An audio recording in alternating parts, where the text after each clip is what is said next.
Fala aí, rapaziada, como é que vocês estão? Tudo bem? Hoje eu gostaria de falar um pouco com vocês um assunto que foge um pouco de futebol brasileiro, foge não foge, que é a convocação do Ancelotti para a seleção brasileira. Eu separei alguns nomes para vocês, nomes que já são certos, os nomes com passaporte quase carimbado, ou seja, só se tiver alguma lesão que não vão para a Copa, os bem cotados e as possíveis surpresas. Vou ler aqui para vocês os nomes, todos os nomes, vou separar nesses 4 tópicos, vou falar um pouco sobre eles, o que eu acho dos jogadores convocados, se eu não concordo com algum.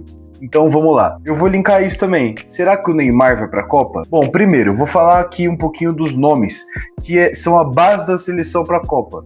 Salvo lesões, ou seja, que nem aconteceu com o Rodrigo. O Rodrigo era a base da seleção para a Copa. Se lesionou, vai chegar Martinelli no lugar dele, algum desses caras no lugar do Rodrigo, porque ele tá lesionado, né?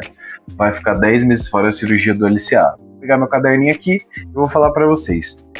Manos, Alisson, o Militão, o Danilo do Flamengo, Marquinhos, Gabriel Magalhães, Alexandro, Casemiro, André Santos, Bruno Guimarães, Estevão, Vini Júnior, Matheus Cunha, Rafinha. Tudo que a gente já esperava. O problema é, o Vinícius Júnior, por exemplo, ele não rende na seleção, tanto que ele rende pelo Real Madrid. Idem para o nosso queridíssimo Rafinha. Ele não rende tudo que ele rende no Barcelona. Se você vê as últimas partidas do Rafinha pelo Barça, a partida contra o Atlético de Madrid, que é aquele que foi aquele 3-0, se você vê a partida contra o Newcastle, ele se entrega, ele faz jogadas importantes pela seleção brasileira. Ele ainda não entregou tudo, principalmente depois daquele apavoro que ele tomou pro Zé Argentino, depois que ele foi na Romário TV e falou que era porrada nos argentinos, mano. Até eu tô com um pouquinho de pé atrás nele, e olha que eu acompanho o Rafinha. Acompanho ele aí, acho ele um bom jogador, agora no Barcelona. Só que a gente tem que ver se ele vai render o tanto que ele rende na seleção. O Vinícius Júnior, quanto a ele, eu já fui ver até final de Champions League no cinema. Vinícius Júnior fazendo gol do Borussia Dortmund. É uma coisa impressionante, o Vini no Real Madrid e ele na seleção brasileira. Aí tem que ver se a Virgínia vai vestir a camisa e vai falar Vini, aí se o Vini Júnior vai render depois disso. Fora isso, cara, Danilo e Alexandro. A gente tem que pensar que a seleção não tem bons laterais e o Brasil não tem bons laterais. Se a gente for citar bons laterais brasileiros na atualidade, cara, temos alguns aí, tem aquele lá do Zenit, que é o Douglas Santos. É bons laterais, cara, é difícil até de lembrar, assim, na hora. Tem o Wesley, que tá jogando lá na Roma, mas quando ele tava aqui no Flamengo, ele já era apontado. Você querendo ou não, Matheus Bidu tá jogando bem. Não acho que seja a nível de seleção brasileira, certo, ainda, mas pode ser que mais pra frente, pós-Copa, ele seja chamado. Muito pelo nome também, muito por jogar no Corinthians, ele é meio, não sei se por jogar no Corinthians por causa do Hugo, mas enfim, continuando, eu acho, fora Alexandre e Danilo, que já estão velhos, mas trariam mais experiência para a seleção, eu acho que a seleção tá com bons nomes, esses nomes principais, certo? O Alisson nunca foi aquilo que ele foi no Liverpool, na seleção. É o que acontece, muito jogador, tirando o Neymar, gente, vamos ser sinceros aqui, colocar os pedidos disso, tirando o Neymar, nenhum jogador é na seleção o que é no clube, ponto. Se a gente puder dizer um jogador que é na seleção o que ele é no clube, cara, a gente pode pegar o Casemiro aqui, tá sendo convocado de novo, mas ele já era convocado antes com o Neymar. O Gabriel Magalhães rende bem, o Estevão já chegou vestindo a camisa, então, tipo assim, a gente tem 50-50. 50% dos caras que rendem também na seleção, mas não é aquele desempenho espetacular, senão o Brasil já tinha sido hexa. E os outros 50% são os caras que não rendem na seleção e por isso o Brasil não é hexa. E agora eu vou falar o passaporte, cara, quase carimbado. Rapaziada aqui quase já tá na Copa. O Wesley, como já citado, o Paquetá, o João Pedro, o Gabriel Martinelli e o Richarlison. O que o Richarlison fez pra estar na Copa? Eu gostaria de perguntar pro Ancelotti.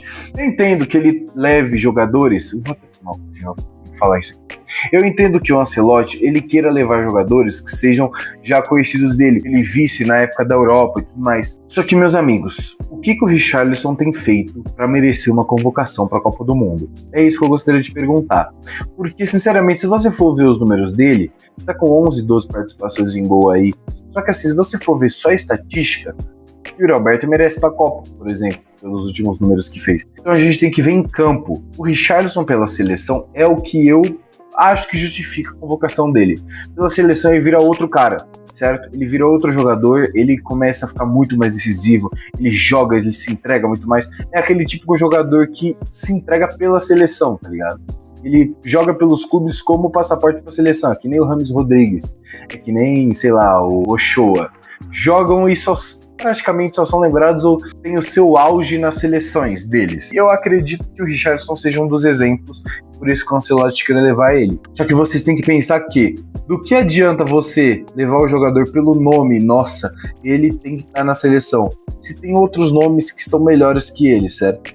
Nós temos que ter em conta que são poucos os jogadores que vão ser levados e tem nomes melhores que o Richarlison aqui. Mas enfim, fora o Richarlison, cara, eu acho que os outros nomes são uma boa, certo? Assim, o Paquetá é aquelas, não sei se o Paquetá rende tudo que ele tinha pra render ainda, no West Ham tava brigando pra não cair, mas eu não vou ter preconceito com ele, até porque senão o flamenguista vai falar que é porque ele tá jogando aqui, né? O João Pedro, muito bom, tá? Aqui o último jogo da Champions ele não jogou muito bem, mas ele é muito bom jogador. Wesley nem se fala, desde aqui do Flamengo ele tá jogando bem, lá na Roma ele tem metido gol a rodo, se não me engano ele fez até gol na Juventus. Então é isso, eu acho que são bons nomes, tirando ali o Richarlison e um pouco do Paquetá. São dois jogadores que rendem bem na seleção, mas a gente tem que ver como é que eles vão vir se forem para essa próxima convocação que o Brasil joga para a França, né? Vamos ver como é que eles vão jogar. Os caras bem cotados, aí a gente tá falando de Coringão, estamos falando de Hugo Souza, estamos falando de Douglas Santos do Zenit e do Luiz Henrique, que também é do Zenit. Cara, eu não acompanho o Zenit, tá? O Zenit é uma ponte do Corinthians, literalmente um monte de jogador foi para lá. Se eu pudesse dar nome básico assim que foi para lá, o Mantuan foi para lá, teve o Duqueiroz que foi para lá. Um monte de jogador faz assim a ponte, Corinthians vai pro Zenit. Agora, a gente tem que pensar, os caras estão jogando no Zenit, só que nosso querido Douglas Santos, ele rendeu na seleção, o Luiz Henrique rendeu na seleção, e o Luiz Henrique rendeu antes de ir pro Zenit.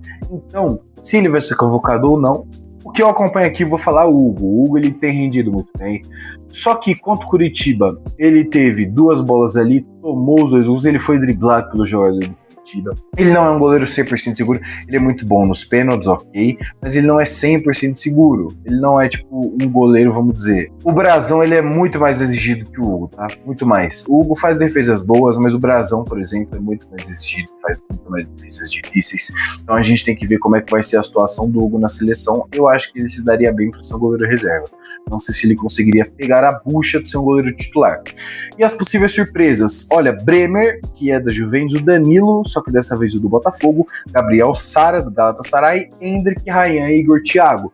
Então aí 3 opções melhores que o Richarlison, Ancelotti. Então aí 3 opções são melhores que ele. O Endrick tá comendo a bola lá no Lyon, fez um gol contra o Celta de Vigo agora, golaço pela Europa League. O Ryan tá jogando pra caraca no Bournemouth, ele chegou na Premier League já metendo gol, já dando assistência, já jogando muito bem.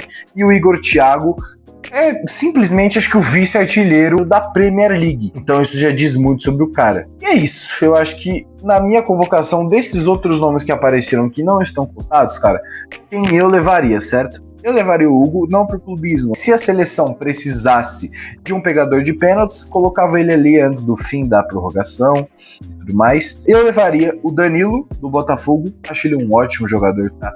Gosto muito dele, eu acho que ele é um jogador muito seguro.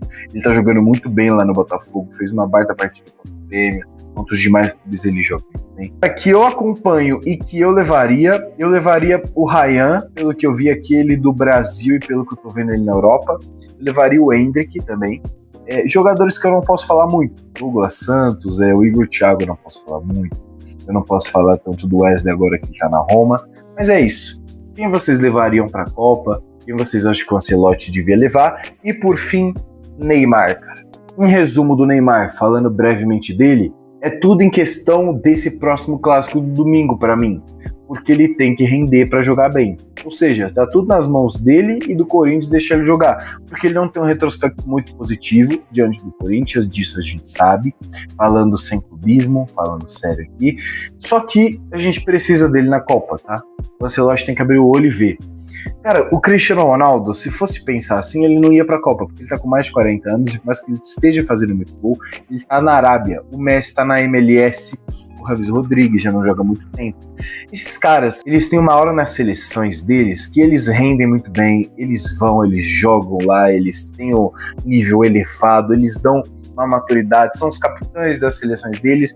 Então, eu levaria o Neymar. Por mais que o Neymar não esteja rendendo bosta nenhuma, por mais que ele não esteja jogando bem no Santos. Não que ele não esteja jogando bem, mas ele se lesiona muito, certo? Ele não jogou o jogo contra o Mirassol para redução de carga.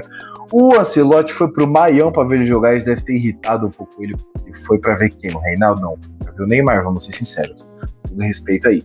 Mas enfim, é isso. Eu acho que o Neymar, de um jeito ou de outro, por pressão popular. Eu sei que o Ancelotti ele não se vende, mas a gente está no Brasil, a rapaziada fala muito do Neymar. Então eu acho que ele vai para a Copa sim, eu espero que sim, porque eu gosto do Ney, eu acho que ele vai ajudar bastante na seleção, acho que ele vai render na seleção, ele é um ótimo jogador e eu quero ver ele na Copa do Mundo, porque pode ser a última Copa dele, dependendo se ele não for capaz até dele se aposentar, e eu espero que não, eu espero que ele vá, que ele jogue, que se tudo der certo, né? Brasa seja hexa aí, certo? E se não for para ser o Brasil, que seja o Cristiano Ronaldo, pelo amor de Deus.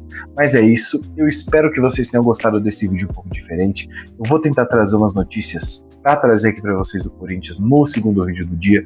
Se vocês gostaram, se inscrevam no canal, deixem o like de vocês, comentem aqui o que vocês acham da escalação do Ancelotti, vocês acham que essa convocação é boa, vocês acham que não, deixem aqui.